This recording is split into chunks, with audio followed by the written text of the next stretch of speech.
안녕하세요. 저는 멘토 신봄철입니다. 오늘 알아볼 기업은 국도화학이고요. 국도화학에 관련된 이슈는 어떤 것들이 있는지 한번 같이 살펴보도록 하겠습니다. 일단 지속적으로 석유화 업황이 좋지 않다 보니까 많은 화학주들이 피해를 보고 있는 상황입니다. 그리고 이 국도화학도 이런 문제를 피해갈 수가 없었다. 결국 지속된 업황 부진으로 인해서 영업이익 하락이라는 결과를 맞이했다라는 점이죠. 그리고 석유화 업황이 조금 다시 살아난다고 하더라도 중국의 지속된 자금률 상승은 문제가 될 수 있다는 점입니다. 그래서 이런 부분들에 대해서 한번 살펴보도록 하겠습니다. 일단 먼저 기사를 살펴보게 된다면 국도화학 지난해 영업이익이 203억으로 전년 비해 79.1%가 줄어들었다라는 거죠. 국도학은 지난해 연결 기준 영업이익이 전년 대비 79.1% 감소했고 매출액도 18.1% 감소했다. 그리고 당기 순이익도 69억 원으로 90.6% 감소한 것으로 집계가 됐죠.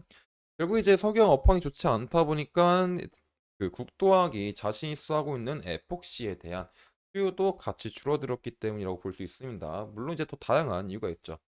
그리고 이제 국도학처럼 이제 화학주 같은 상황들을 보게 된다면 전부 다 말할 수는 없지만 간단하게 말을 하자면 22년도 이후로 조금 상황이 달라지게 됩니다. 왜냐하면 22년도 기준에는 이때 상반기에는 코로나19 팬데믹이 조금 완화가 되게 되면서 정반 산업에 대한 수요가 조금 증가를 했었죠. 근데 이 시기 전에 어떤 일이 있었냐면은 지속적으로 중국이 어떤 석유화학에 대한 설비를 증설을 했었다. 그리고 이 증설에 대한 물량이 지속적으로 공급이 되고 있었던 상황이죠. 근데 22년도에는 중국산 물량뿐만 아니라 국내 기업들의 물량까지 겹치게 됐다라는 겁니다. 그래도 상반기에는 어느 정도 수요가 있었기 때문에 꽤 괜찮았겠지만은 하반기로 넘어가게 되면은 다시 금리 인상이랑 경기 침체로 인해서 전방 산업에 대한 수요가 줄어들다 보니까는 이 전방 산업 수요 위축으로 해서 많은 화학적인 스프레드가 약화가 됐고 3년도까지 쭉 이어졌다라는 겁니다. 그래서 23년도에도 많은 화학주들이 피해를 봤다라고 할 수가 있죠. 그리고 이제 만약에 24년도에는 석유화 업황이 조금 좋아진다고 하더라도 이제 살짝 문제가 될 수 있는 게 앞서 말했던 중국에 대한 자금률 상승이다라는 겁니다. 결국에 석유화학 업체들은 가장 많이 수출하고 있는 국가가 중국이기 때문에 중국에 대한 문제를 살펴봐야 되겠죠. 그러면 중국 같은 경우는 현재 석유화학 업황에서 어떤 위치로 보이고 있냐라고 보면은 25년 기준 대부분 주요 기초유분 중간원료 자급률이 100%를 상회할 전망이고 이런 중국의 자급률 제고 정책으로 인해서 에틸렌도 지속적으로 공급 과잉 상황이 장기간 지속될 전망이다.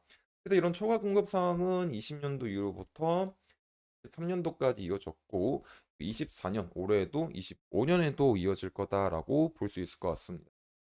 그래서 중국이 왜 이렇게 석유화학에 대한 것들을 지속적으로 노리고 있을까를 보게 된다면 결국에 중국 같은 경우는 이런 석유화학 산업을 산업망 안보를 좌우하는 핵심 산업 중에 하나로 인식하고 있기 때문이죠.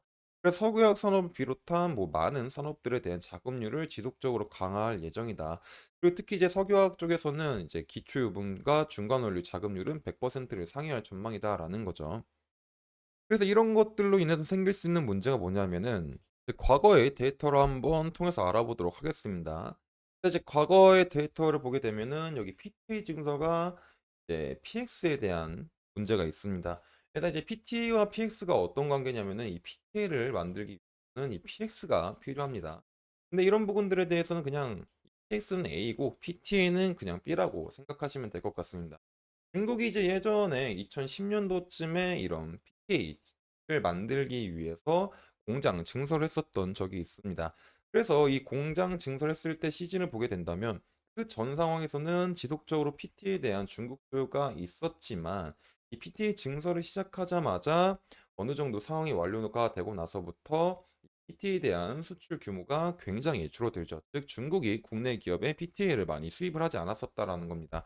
근데 이에 반대로 인해서 PX에 관련된 부분들은 굉장히 수출이 증가하고 있습니다. 원래 국내 기업에서 중국이 국내 기업한테 이런 PX에 대한 부분들은 많이 수입을 하지 않았지만은 이 PTA 증설하기 위해서는 PTA를 더 많이 만들기 위해서는 이 PX에 대한 것들이 필요하다 보니까 이에 발맞춰서 이 PX에 대한 수요가 증가했다라는 거죠. 즉, 이 말이 어떤 거냐면 중국이 이런 자금률을 지속적으로 높이다 보니까 더 이상 국내 기업에 대한 도움이 필요 없어졌다라고 이해하시면 될 것 같습니다. 결국에 이런 부분들이 현재도 지속이 되고 있고 이렇게 중국이 지속적으로 증설하려고 하는 이유 자체가 이런 증설 자체가 기존 생산 중인 석유화학 제품의 원재료 조달 목적으로 추진되어 있기 때문에 중국 업체들이 현재 수입하고 있는 기초 유분을 중국산으로 대체할 가능성이 높다라는 거죠. 그리고 이런 중국 업체들은 대규모 생산과 어떤 공정 효율화를 통해서 원가 경쟁력도 높일 수 있기 때문에 굳이 국내 기업, 즉 한국의 도움이 필요하지 않다라는 겁니다. 그렇기 때문에 만약에 이런 중국 기업 내에서 어떤 석유화학에 대한 수요가 엄청 올라오게 돼서 다른 기업들의 도움이 필요하더라도 결국 이런 도움을 먼저 생각하기보다는 자국 내 설비 가동률을 우선적으로 올리는 방향으로 이루어질 가능성이 높다라는 거죠. 결국에 이제 나중에 지금 당장은 중국에 대한 시장 경쟁이 좋지 않지만 어느 정도 회복하고 나가지고 이 에폭시가 쓰일 수 있는 건설업이 살아나게 된다면 국도학이 이제 수혜를 볼 수 있는 시장 상황이 마련되게 되는데 일단 중국 같은 나라가 이런 기초유분과 합성수지, 뭐 에폭시 등 현재 자금률을 높이고 있기 때문에 중국 경기가 살아나고 다시 건설업 경기가 살아난다고 하더라도 예전만큼 에폭시에 대한 수혜를 국도학이 받지 못할 수도 있다라는 점입니다. 그래서 아직까지는 뭐 중국 경기가 살아나고 건설업에 대한 시장 경기가 살아나려면 시간이 조금 걸릴 수 있지만 뭐 이런 부분들은 한번 살펴보는 게 좋을 것 같습니다. 이런 부분들을 한번 살펴보는 게 좋을 것 같고 또 이제 앞으로 살펴봐야 될 게 굉장히 많죠. 국도학은 현재 주가도 굉장히 좋은 상황이 아니고 이제 이슈적인 측면에서도 좋은 상황이 아니기 때문에 지금 당장 중요한 건 석영 업황이 언제 조금 풀릴지 한번 살펴봐야 될 것 같습니다. 그래서 이런 전반적인 유가에 대한 소식이나 어떤 전쟁, 분쟁에 대한 이슈들도 우리가 살펴봐야 되겠죠. 네, 이런 부분들은 제가 지속적으로 확인을 해서 여러분들한테 알려드릴 예정이니까 국도학에 관심 있으신 분들은 제 영상을 시청해 주시면 감사하겠습니다. 그래서 주가를 한번 살펴보도록 하겠습니다. 국도학의 주가는 지속적으로 하락을 하다가 이제 바닥을 조금 만들어 주고 있나라고 생각해 볼 수 있을 것 같습니다. 제가 이제 지난 시간에 이제 국도학 차트를 말을 했을 때 이평선들에 대한 모양을 조금 상승 시나리오를 보게 된다면 현재 20평선과 60평선이 삼각형을 만들어 놨고 이 상황에서는 제일 중요한 게 현재 지금 당장 오르지 못한다고 하더라도 이 저점 부근을 침범하지 않는 선에서 바닥을 만드는 게 굉장히 중요하다라고 했었어요. 그리고 현재 아직까지는 점을 침범하고 있지 않기 때문에 조금 상황을 지켜봐야 되겠죠. 그래서 지금 상승 시나리오 보게 된다면 이 부분을 잘 지키고 있는 다음에 거래량이 어느 정도 나와주게 되면서 매물대를 돌파를 하게 되면 다시 한번 120평선까지 단기적으로는 상승할 수도 있지 않을까라고 생각해 볼 수 있을 것 같습니다. 반대로 이제 하락 시나리오라고 한다면 이 저점 부근인 37,000원과 35,000원 부근들을 이탈했을 때 생각해 봐야 되겠죠. 하지만 아직까지는 이제 이탈을 하는 상황은 아니고 지금 이제 지속적으로 지켜봐야 될 것 같습니다. 또 앞으로 국도학에 관련된 이제 이슈나 추가적인